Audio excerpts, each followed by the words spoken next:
अस्सलाम वालेकुम व्यूअर्स, मैं हूं शाकिर सोलंकी। व्यूअर्स, 10 जून को मैंने प्रोग्राम किया था जिसमें ये बताया था कि बीएनपी मैगल ने हुकूमत को अलहदगी की धमकी दे दी है और बहुत सारे दोस्तों ने कहा था कि बीएनपी ऐसा कुछ नहीं करेगी, बीएनपी पे भरोसा नहीं करना चाहिए वगैरह वगैरह। लेकिन आज ऐसा हो गया है और सरदार अख्तर मैगल ने बीएनपी यानी कि जो सरबराह हैं उन्होंने हुकूमत से अलहदगी का बाज़ाब्ता ऐलान कर दिया है। आज कौमी असम्बली में उन्होंने एक तारीख़ी धुआंधार तकरीर की है, हुकूमती पॉलिसियों को भी शदीद तनकीद का निशाना बनाया है और बलूचिस्तान के हवाले से ख़ास तौर पर जो बलूचिस्तान के मसाइल हैं, इशूज़ हैं, उन पर तफसीली रोशनी डाली है। जो हुकूमत ने मुआहदे किए थे दो बीएनपी मैगल के साथ, उन मुआहदों का भी हवाला दिया और मुआहदों में क्या क्या मामला तय हुए थे और उन पर क्या पेशरफ्त हुई नहीं हुई। ज़ाहिर है नहीं हुई है तभी तो अलहदगी का ऐलान कर दिया है। लेकिन बीएनपी मैगल मैं बताऊंगा आपको प्रोग्राम के एंड में कि बीएनपी मैगल के कितने मेंबरान हैं और हुकूमत को कितने चाहिए, कितनी की अक्सरियत के साथ हुकूमत इक़्तिदार में है। बीएनपी मैगल जाएगी छोड़कर तो हुकूमत की सेहत पर कितना असर पड़ेगा, मनफी कितना नहीं पड़ेगा, कितना नुकसान होगा, ये भी मैं आपको बताऊंगा। लेकिन सरदार अख्तर मैगल की तकरीर के जो कुछ नुकात हैं वो बहुत इम्पॉर्टेंट है, वो मैं आपके साथ शेयर ज़रूर करना चाहूँगा। एक तो सरदार अख्तर मैगल ने मुआहदों के हवाले से बताया कि हुकूमत के साथ दो मुआहदे हुए, हम बन्नी गाला नहीं गए मुआहदे करने, बल्कि हुकूमत हमारे पास कोयटा आई थी और हुकूमत की तरफ से पहला मुआहदा जो है 8 अगस्त को हुआ था, पहले साल ही हुकूमत के। तो 8 अगस्त 2018 को पहला मुआहदा हुआ था। उस मुआहदे पर शाह महमूद कुरैशी, जहांगीर तरीन और यार मोहम्मद रिंद ने हुकूमत की तरफ से दस्तखत किए थे, लेकिन उनमें पेशरफ्त अभी तक कोई भी नहीं हुई। और उसके बाद फिर हुकूमत ने जब हमने रोना धोना शुरू किया, हुकूमत को याद दहानी कराई, तो फिर हुकूमत ने हमारे साथ दूसरा भी मुआहदा किया, लेकिन दोनों मुआहदों पर अमल दरामद बिल्कुल नहीं हुआ, सिफर है रिज़ल्ट। हमने गुज़श्ता साल भी अख्तर मैगल का कहना था कि हुकूमत से अलहदगी का ऐलान किया था, मतलब धमकी दी थी या सोच रहे थे, मुशावरत की थी, लेकिन हुकूमत ने हमें यकीन दहानी कराई कि आपके मसाइल जो एग्रीमेंट है उस पर अमल दरामद करेंगे। एग्रीमेंट में क्या था? एग्रीमेंट में 6 नुकात थे और उनमें सबसे बड़ा जो अहम नुक्ता था वो मिसिंग पर्सनस का था। मिसिंग पर्सनस का इशू ऐसा है जो किसी सियासी वर्कर या हुक्मरान के, किसी सियासी हुक्मरान के कम अज़ कम बस की बात नहीं है।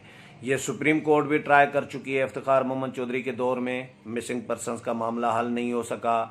ये इदारों से जुड़ा हुआ मामला है जो न वज़ीर आज़म के बस में है, न वज़ीर दाखिला के बस में है, न किसी और, न सुप्रीम कोर्ट के बस में है। ज़ाहिर है सुप्रीम कोर्ट के बस में होता तो चीफ़ जस्टिस, ताकतवर तरीन चीफ़ जस्टिस तारीख के रहे हैं इफ्तिखार मोहम्मद चौधरी, और वो हल नहीं कर सके तो और क्या सुप्रीम कोर्ट में कौन हल करेगा आकर। तो सुप्रीम कोर्ट भी हल नहीं कर सकी। तो ये इमरान खान के बस की बात नहीं है कि मिसिंग पर्सनस का मामला हल कर सके, और ये अख्तर मैगल को भी पता था कि मामला ऐसा है जो हुकूमत से उम्मीद नहीं की जा सकती। लेकिन उसके बावजूद उन्होंने यही शायद उम्मीद समझी थी कि कुछ न कुछ तो भला होगा।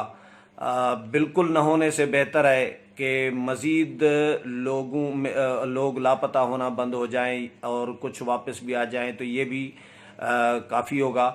लेकिन अख्तर मैगल का ये कहना है कि मिसिंग पर्सनस जो हैं, लापता अफराद, उनकी बाजियाबी की बजाय, वो वापस आने की बजाय उनमें इजाफा हुआ है मिसिंग पर्सनस में। यानी हुकूमत ने जो लापता लोग थे उनको वापस बाजियाब कराने के बजाय मज़ीद लोग उठाए गए हैं। तो आज उन्होंने ये कहा कि हमने मिसिंग पर्सनस का इशू था, दूसरा हमने डिमांड रखी थी कि जो नेशनल एक्शन प्लान है उस पर मुकम्मल अमल दरामद, मनोअन अमल दरामद किया जाए। ये 2 अहम नुकात थे। गवादर के हवाले से मुतालबात थे कि गवादर के माही गिरों की भी बात सुनी जाए, माही गिरों के मसाइल हल किए जाएं और गवादर के मकामी लोगों को गवादर में नौकरियां दी जाएं और जो बाहर के लोग वहां पर आ रहे हैं उनको आईडी कार्ड बनवाने का या वोट का या वहां पर सेटल होने का, मुस्तकिल सेटल होने का हक नहीं होना चाहिए। इसके लिए हुकूमत ने फिर कानून साजी का यकीन दिलाया था। एक बिल का मुसव्वदा भी तैयार कर लिया गया था अख्तर मिंगल की तरफ से, वो हुकूमत को दे भी दिया गया था। ये कोई 5-6 महीने पहले जब ये तमाम जो इत्तेहादी जमातें नाराज़ हुई थी, काफ लीग नाराज़ हुई, MQM निकल गई थी हुकूमत से अलग, वफाकी काबीना से अलग हो गई थी, GDA नाराज़ हो गई थी, बलूचिस्तान अवामी पार्टी बाप जिसको कह रहे हैं वो नाराज़ हो गई थी, अख्तर मिंगल की पार्टी भी उन दिनों में नाराज़ थी। तो अख्तर मिंगल को फिर हुकूमत ने कहा कि चलें ठीक है, मुसव्वदा तैयार करके कानून साजी के लिए हम आपकी सपोर्ट करेंगे, सेनेट में भी कौमी असम्बली में भी ये बिल गवादर के हवाले से मंजूर करा लेंगे और बलूचिस्तान के लोगों के हकूक़ के हवाले से। लेकिन अख्तर मिंगल का कहना है कि वो भी नहीं हुआ। लोग कत्ल किए जा रहे हैं, लापता किए जा रहे हैं, अगवा किए जा रहे हैं, कोई सुनने वाला नहीं है। पाकिस्तान का झंडा किसी गाड़ी पे सिर्फ लगा दो तो वो वहाँ पे किसी चेक पोस्ट पर उसको नहीं रोका जाता। और क्या सिर्फ झंडा लगाना मुहिब्बे वतनी है या मुहिब्बे वतन होने की अलामत है कि झंडा लगा दो तो वो मुहिब्बे वतन हो गया, काम कुछ जो भी करे।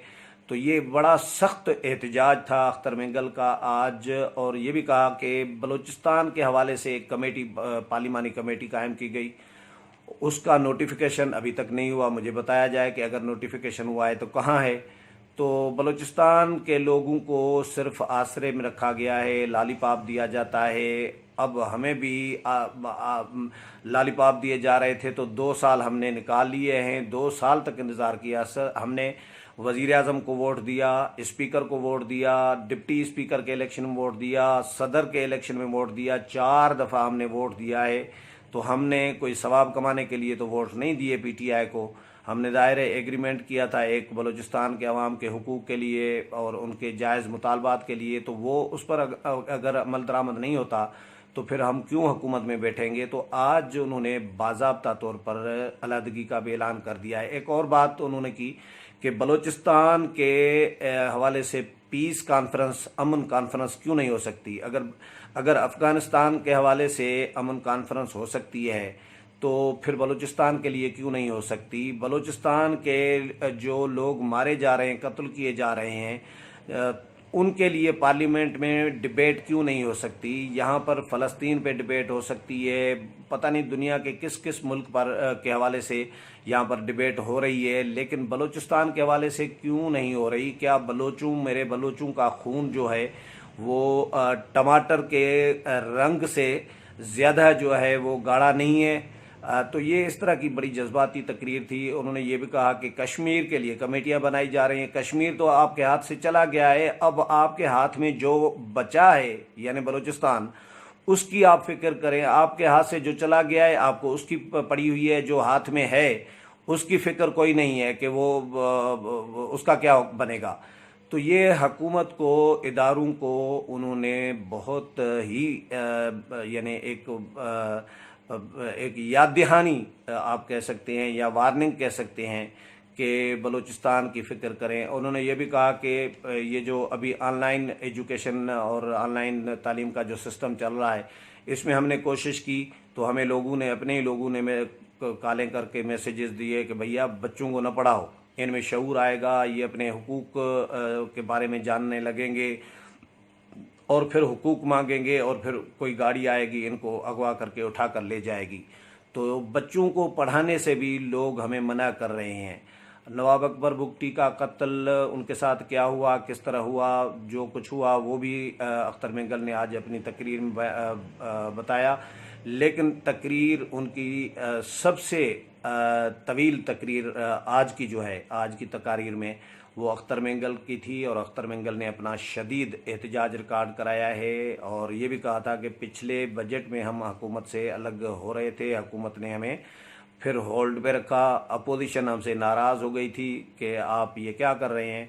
میں نے بھی خود کئی پروگرام اختر مینگل پر کیے ہیں کہ اختر مینگل کے مذاکرات، اپوزیشن سے ملاقاتیں بھی کی تھی، بلاول بھٹو سے ملاقات کی تھی، نون لیگ والوں سے ملاقاتیں ہوئی تھی، اور مولانا فضل الرحمان سے ملاقات کی تھی اختر مینگل نے۔ اختر مینگل بالکل تیار تھے، کیونکہ اختر مینگل کم از کم باقی جو حکومتی اتحادی جماعتیں جن پر اسٹیبلشمنٹ کی جماعتیں ہونے کا اسٹیمپ لگا ہوا ہے، کم از کم اختر مینگل کی پارٹی پہ اس طرح کا کم از کم اسٹیمپ نہیں لگا ہوا، جس طرح مثال کے طور پر کاف لیگ ہے، مشرف نے بنائی، ڈکٹیٹر نے بنائی، ایم کیو ایم کس نے بنائی یہ بھی آپ کو پتہ ہے، باپ کے بی اے پی کس نے بنائی یہ بھی آپ کو پتہ ہے، جی ڈی اے کس نے بنائی یہ بھی آپ کو پتہ ہے۔ کم از کم اختر مینگل کی party B N P Mengal جو ہے، یہ ایک پرانی ایک سیاسی کارکنوں کی جماعت آپ کہہ سکتے ہیں۔ عطا اللہ خان مینگل نے سیاسی جدوجہد کی اور ایک بڑے لیڈر تھے، اسی طرح اختر مینگل بھی ان کے فرزند ہیں، بیٹے ہیں، تو ظاہر ہے ان کی پارٹی اس طرح ڈکٹیٹر کے دور میں یا ڈکٹیٹر کو سہارا دینے کے لیے نہیں بنائی گئی تھی۔ اسی لیے اختر مینگل کی پارٹی جو ہے ان باقی اتحادی جماعتوں سے ذرا مختلف آپ کہہ سکتے ہیں۔ میں تو کم از کم اس کو ایسا ہی سمجھ رہا ہوں، کوئی اختلاف اگر دوست رکھنا چاہے تو وہ اختلاف رکھنے کا حق رکھتا ہے، لیکن بہرحال اختر مینگل نے آج اعلان کر دیا ہے اب 4 نشستیں ہیں اختر مینگل کے پاس، اور میں آپ کو قومی اسمبلی میں مختصراً بتا دیتا ہوں کہ قومی اسمبلی میں کتنی اسٹرینتھ ہے اپوزیشن کی اور حکومت کی۔ حکومت کے پاس قومی اسمبلی میں جو ہے ٹوٹل جو ممبران ہیں وہ بھی میں بتاتا ہوں، پی ٹی آئی کے کتنے ہیں، اتحادیوں سمیت کتنے ہیں۔ 342 کا ایوان ہے جی، اور اس میں حکومت کو اقتدار میں آنے کے لیے 172 ارکان کی حمایت درکار ہوتی ہے۔ ایک نشست ابھی منیر اورکزئی کرونا کے دنوں میں فوت ہو گئے تھے، M N A J U I سے تعلق تھا ان کا، وہ خالی ہے۔ باقی 142 نشستیں ہیں، ان میں ایک وزیر اعظم ہے اور باقی جو ہیں 141۔ تو اس وقت قومی اسمبلی میں 142 تقریباً نشستیں ہیں، اور وزیر اعظم عمران خان جو ہیں 184 ووٹ لے کر قائد ایوان بنے تھے۔ پی ٹی آئی کے ارکان اسمبلی جو ہیں ٹوٹل تعداد جو ہے پی ٹی آئی کا ایک جماعت کا وہ ہے 156، ایم کیو ایم کے ہیں 7، مسلم لیگ کاف کے ہیں 5، بلوچستان عوامی پارٹی کے بھی 5، جی ڈی اے کے 3، عوامی مسلم لیگ کا 1 اور جمہوری وطن پارٹی کا ایک نشست ہے۔ یہ ہے حکومتی جو بریک اپ ہے، اور اس وقت تحریک انصاف اور ان کے اتحادیوں کی کل تعداد جو ہے 180 ہے۔